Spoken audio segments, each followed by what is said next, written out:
Hey guys, what's up? It's Nathan Wilson. I wanted to take this time to make a video about kind of my car experience and kind of where I'm at now and how I got here and from my first car. So anyways, so not a whole lot of cool action stuff coming up on this video, just some information for those of you who care. I'm also going to be making a video soon about the car that I had most recently bought that I'm driving right now.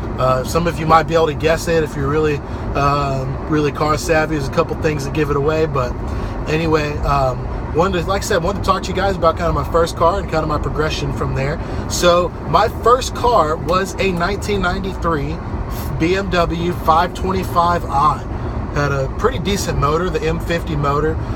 The way I got this car was kind of interesting. My dad actually bought it, but it had all kinds of issues regarding the transmission issues. It had some rear main seal leak, AC didn't work, a couple aesthetic issues, a couple of interior issues. But nevertheless, the deal was my dad would hand me the keys to this car, and the deal was I had to fix it. So that's what I did. I was in auto tech. I was in high school at the time. I think I started working on it when I was in 10th or 11th grade. We pulled the transmission out of it. We did a minor rebuild on it, just a couple things. Actually, GM transmission, funny enough. We changed the pan, the filter, and the fluid. We also did the rear main seal. I also changed out the fuel injector O-rings, a couple knickknacks here and there. Never really got a chance to do too much to that car performance-wise because I was just too broke. I had to keep it running, so put an AC on the car and really just drove it after that. As my car was working at my first waiter job at Papado, and I continued to work on it, fix it. I got a little K&N cold air intake, and that was about it. Really good car. We think we sold it with 208 or 212,000 miles on it, 1-2. It was transmission issues, had returned, resurfaced, and actually ended up getting rid of it. So my next car was a 1995 BMW 540i. And let me tell you something, car was only factory rated at 282 horsepower, but compared to the 525, that car felt like a rocket ship. Now, they were both automatic, and but I really enjoyed the 540. Was really the first car that I really came to love. You know, it made all the right sounds. It had a double overhead cam 4-liter V8. It was torquey. It was fast, and from my vantage point at the time, got decent gas mileage, big fuel tank. I could fill it up, go anywhere. It was big inside. Really enjoyed it. You know, really had the opportunity to just love on that car. Fixed it, a lot of maintenance items, if you will, auxiliary fan, a couple other things. That car actually had a chance to do a little cold air intake and a dynon chip. I was actually old enough to where you actually had to take the ECU out, replace the factory chip with the dynon chip. So that's what I did. And I could rev it out to 7,000 after that, and it was just a fun car. Did my oil changes and just had a great time. Now, when that car left, my dad actually sold it. It was my dad's car. He had let me use it because you know, my other car broke, and you know, we decided to get rid of it. And so he actually bought me my next car, which is kind of more or less the same deal as my first car. So we're on my third car. It was a 2001 V6 Camaro, and that was probably my worst ownership experience. I'll be upfront about that. Was not reliable whatsoever. I mean, had issues out the wazoo. It was also one of the cars I had spent the most time with, that I got to modify the most as well. So that car actually had 2 engines put in it, 2 or 3, I don't remember. We actually went through, the original engine went out at like 160K. We had one blow schmo's shop, rebuilt it, put it back in. That was crap. They replaced that one under warranty, which we finally just asked for our money back. And then we had a GM crate motor put in it. So GM has a crate motor program where you can buy their crate motor from them, with parts and labor, and then they will warranty the motor for 3 years or 100,000 miles. So they ended up so we had Chevrolet do it. I think it's $4,300. Did a little minor suspension mods, put some Bilsteins on it, some polyurethane bushings, rear sway bar, put some WS6 wheels on it. I have a video about this car if you're really interested in it. Like I said, I had a lot of time with it, did a lot of modifications to it. I had a video about the whole life of the car on my channel, so I will either put the link in the description below, or you can take a look at my videos and see the story of my 2001 Camaro. That car had headers, pace setter headers, Borla catback, K&N cold air intake. It had an Excel ignition system. Really spent some time on that car. Really good car. Not good car, sorry. It was a car that I had to spend a lot of time on. So that being said, I did most of the work on that car myself, except for the engine swap over. I think that car was automatic. It had 342 rear end. And, you know, like I said, check out that video. As far as reliability goes, that was the worst. Just one example, I came out of class one time, and I went to go get my car, started it up, and I had like all these lights on. It was crazy, right? So I actually had a hypertext scanner, and I plugged it in, and I read the codes. There was like 7 or 8 codes, and it was like going crazy. So I took it to my mechanic, and it was the throttle body and has shorted out, and because this electronic throttle body had shorted out, which had in turn shorted out my gas pedal. Just as an example, like I said, that was a $1,300 trip. So car was very slow. Put a lot of videos about it on a thing. I got drugged by so many cars, notwithstanding a V6 Camaro, a 740 IL long wheelbase. You name it, I probably got drugged by it. So yeah, so that was the other reason why I had I sold it. I think the last straw was I had rebuilt the transmission because it had broke, and the last straw was that the rebuilt transmission that I had rebuilt, which had already been rebuilt by the previous owner, had went out. 4L60Es are not known for their reliability. My V6 broke it. So I had it rebuilt, and then I sold it immediately after. I actually sold it for a nice piece of change. I was only able to do that because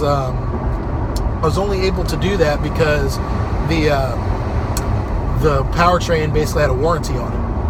The engine and transmission had full warranty on it, and I was able to get a nice hunk of change for that. So this is where things start getting exciting in my car career. I remember the night I was buying a Mustang GT. It was a 03 5-speed manual. It was on coilovers, and the AC didn't work, and they were only asking like $4,500, $5,000, something like that.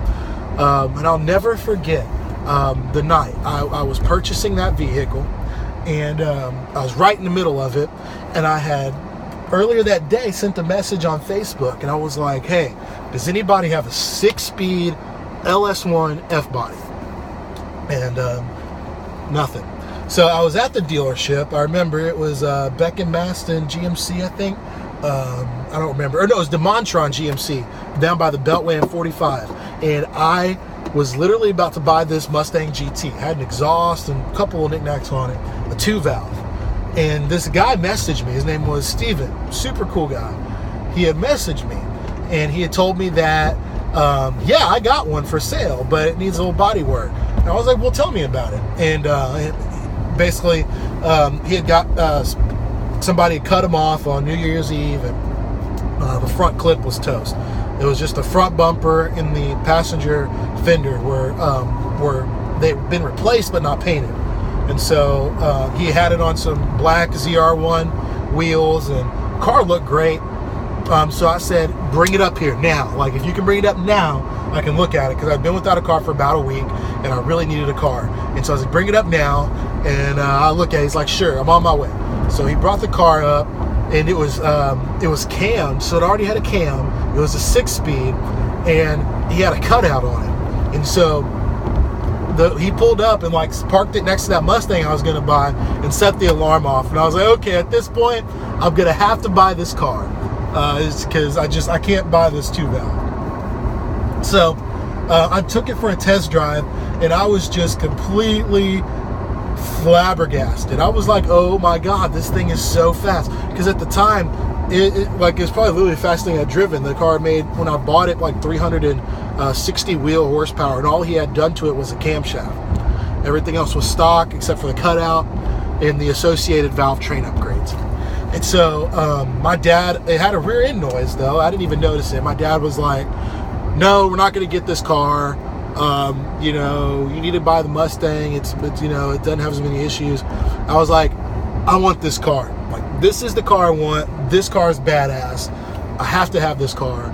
And so we finally talked him down to a nice price that I could afford, and I was ecstatic. He went home. I didn't get to drive it home. I was ecstatic. I was so excited. The night I got to take it and drive it for the first time was amazing. It was unreal. It was surreal. When I was little, ever since I was little, my dad had owned F-bodies. He had an LT1 6-speed and LT1 automatic, and I was crazy about Camaros, and we'd always go to the Chevy dealership. And I remember being in Monday Chevrolet and seeing the 35th anniversary Camaro back when I was in second grade on the showroom floor. And I said, I really, one of these days I'm going to get me one of these. I remember sitting in the car messing with the shifter like a dumb kid and just be like, oh, I'm one of these days I'm going to get one. Sure enough, they got an 02 Z28, loaded, T-tops, leather, power, everything. It was great. I was ecstatic. I remember just being so happy. It was one of the highest points of my automotive things, or whatever you want to call it. And so I got to work on that car, and that car got long tubes. So we did some long tubes. We did an off-road wide pipe. We ended up doing a cold air eventually. We did some suspension mods. It got conies. It got tubular UMI control arms. It got a tubular UMI torque arm. It got some Nitto tires, some 315, some new tires, new brakes. Did my maintenance, did oil changes, spark plugs, you name it. I have some footage on my YouTube channel about that one. And that car was awesome. I love that car. MGW short throw shifter. I did an LS7 clutch, what I could afford at the time. And I drug a lot of people's asses in that car for not a whole lot of money, okay? I think the final state of tune on the original motor was around 390 wheel horsepower, which I was really happy with. The car ran really good, especially after some 390 gears. Really got moving. Really enjoyed that car. Really did. One day, what came outside though, and to a horrible rod knock. I have that carnage on my YouTube channel as well. Horrible rod knock. No idea what happened. I parked my car the night before in a parking space, and I had just let it sit over the weekend. Some terrible rainstorms came through. Went out Monday morning to go to class. Horrible rod knock. So, man, what is that? Turns out the engine had got hydrolocked somehow, bent the rod, threw it through the block. I had a nice hole in my block. It was just making awful racket. Car sat for 6 months. I had a 2004 Cavalier in the meantime, which was a horrible car. I mean, horrible. It burned a quart of oil every time I filled up. I mean, just horrible driving. It leaned every which way, no body control, horrible brakes. Needless to say, I was kind of in a hurry to get it back on the road. So I went and I purchased an LS6 long block from a gentleman down in Houston, which is a direct replacement for the LS1 that had blown up in my car. So the car had sat for 6 months. I bought the LS6, bought a cam package, bought new gaskets and what have you, new windage tray, new oil pan, because it came out of a C5 Z06. Bolted it all up, and I put even a bigger cam in that one. It was a 235, 240 cam compared to the 228 cam at 50,000th lift, and it was legit. Final numbers were around 420 wheel horsepower. It probably made more than that because I had an exhaust leak and a couple other oil consumption issues with the valve seals and stuff. So that was awesome. I had a blast with that car. I met the girl of my dreams and actually ended up trading that car for a 2002 540i 6-speed M Sport. It already had the M5 bumpers, straight piped, lovely car, needed some maintenance, had a 10-year-old fuel filter on it. What can you say?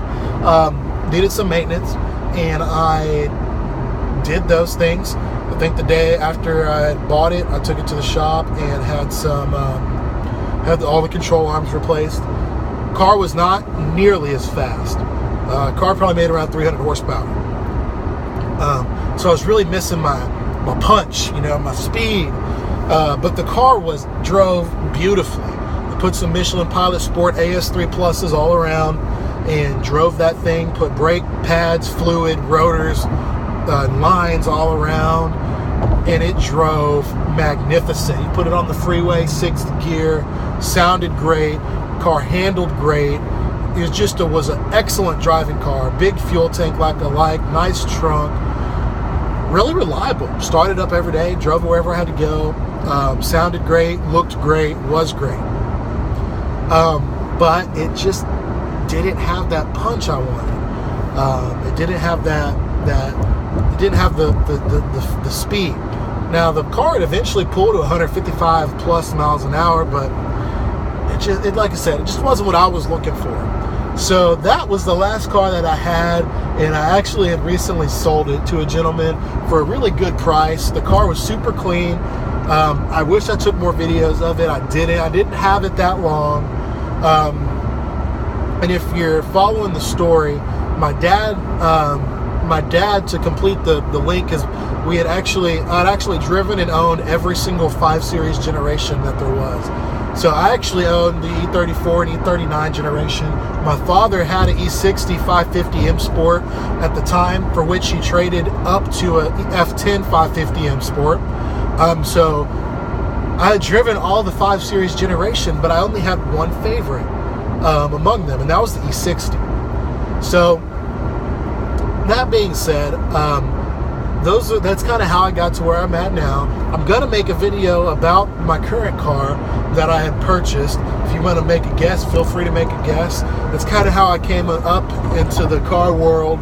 Those are some of the highlights. Like I said, I'm sorry video wasn't more entertaining, more fun, but don't worry, we have some new content rolling out. Hopefully we'll be able to get some nice things on the channel for you guys soon. Some nice reviews, some great cars, some entertaining cars, and I'll update you on the project that I have now. I already know I got a 2017 Camry XSE V6. Hopefully we'll get some driving impressions of the 2018 XSE V6 as they've made major changes, and go from there. Look forward to telling you guys about my new project and kind of where I'm at on it right now. So you guys, thank you so much for supporting me, watching my videos. Subscribe if you want to see all the content that's going to be coming out soon. We have a lot of great content coming out. We're going to have a lot of good videos coming out on what I have now, and other people's cars as well. So like, subscribe, do what you got to do, and like I said, stay tuned, because we're going to have some cool content roll out. Take care, guys.